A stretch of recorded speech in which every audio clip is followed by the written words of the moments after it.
Je m'appelle Sœur Catherine, je suis rentrée à la communauté de béatitude le 8 septembre 2004 et je suis française.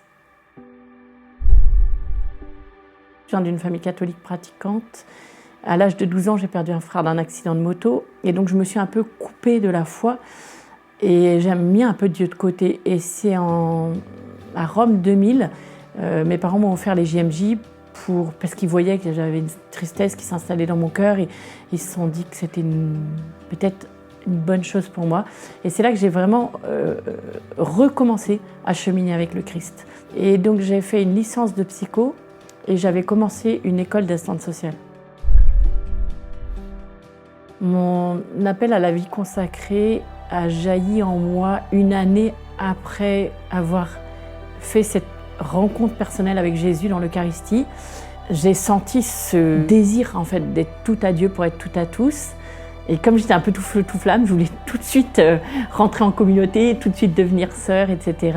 Et après, j'ai eu tout un combat intérieur en me disant, en fait, je suis peut-être pas appelée à la vie consacrée, peut-être que je suis appelée à être assistante sociale et à donner Dieu à ce monde quand on a tant besoin. J'étais un peu dans un rond-point et je tournais autour du rond-point.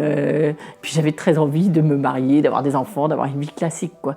Et quelque chose qui a été décisif dans mon appel à la vie consacrée, c'est une retraite Saint-Ignace. Au bout de 3 jours de cette retraite Saint-Ignace, j'ai compris que cet appel à la vie consacrée était déposé dans mon cœur, que c'était vraiment à la fois la volonté de Dieu et mon désir le plus profond.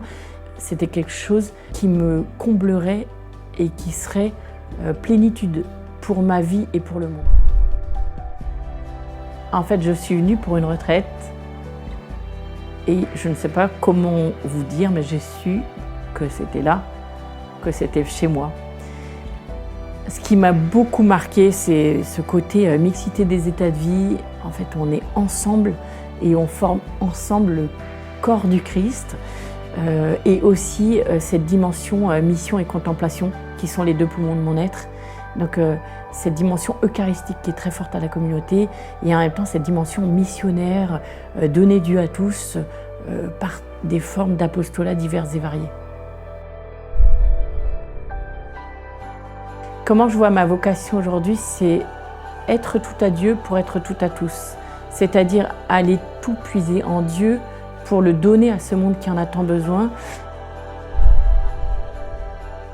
C'est parfois difficile de faire le pas quand on sent qu'il y a quelque chose, quand on sent qu'on a un appel, que ce soit à une vie consacrée, au sacerdoce, à une vie d'engagement à travers le mariage. Répondre à un appel, c'est un sacré pas. C'est un peu un saut dans le vide, mais c'est quelque chose qui vous comblera. Moi, je n'ai jamais été autant comblée que depuis que j'ai répondu à ma vocation propre. Et n'ayez pas peur de faire ce pas parce que c'est Dieu qui fait le reste. Ayez juste un cœur ouvert et disponible.